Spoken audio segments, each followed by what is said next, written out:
बीती गइल मरिया मरी आवता बुढ़ाई।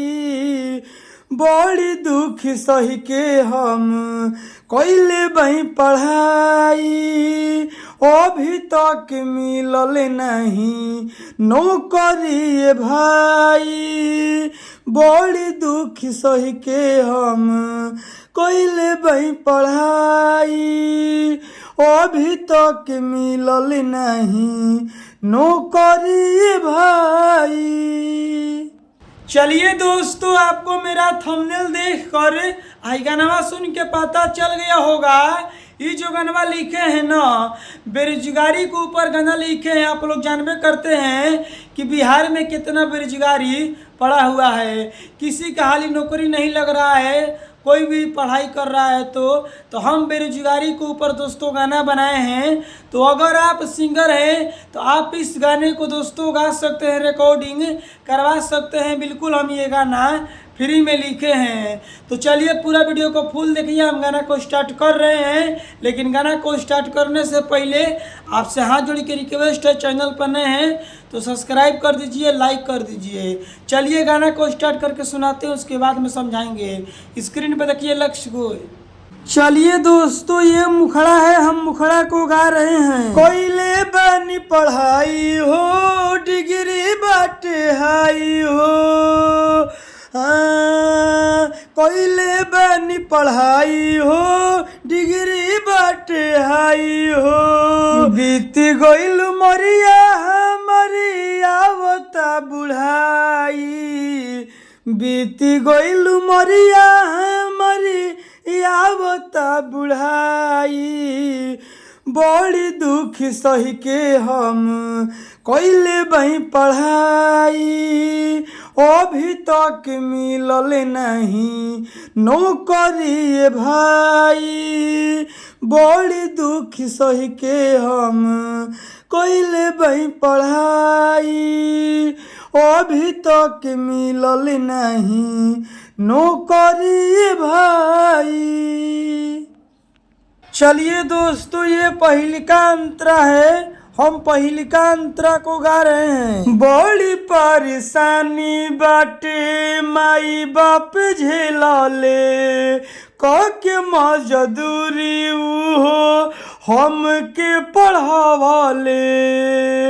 हाँ, बड़ी परेशानी बाटे माई बाप झेलाले, के मजदूरी उहो हमके पढ़ावाले। बढ़ल महंगाई हमके आवता रुवाई। बड़ी दुख सही के हम कइले बही पढ़ाई। अभी तक मिलल नहीं नौकरी भाई।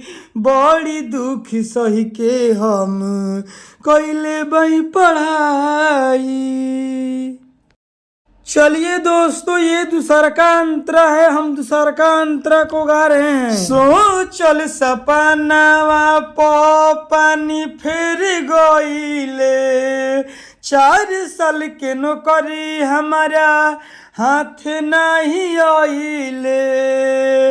हाँ, सोचल सपनावा पानी फेर गइले, 4 साल के नौकरी हमारा हाथ नहीं आइले।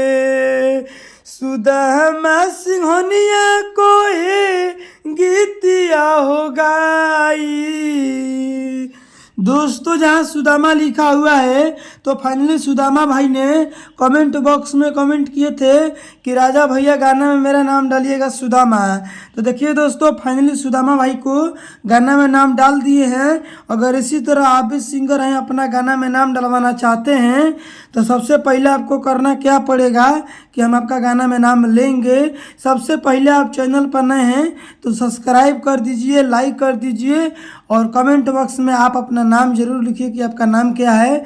अगली वीडियो बनाएंगे तो उस गाने में आपका नाम ले लेंगे, जैसे सुदामा भाई का नाम लिए हैं। आगे का लाइन, ये बड़ी दुख सही के हम कइले बही पढ़ाई।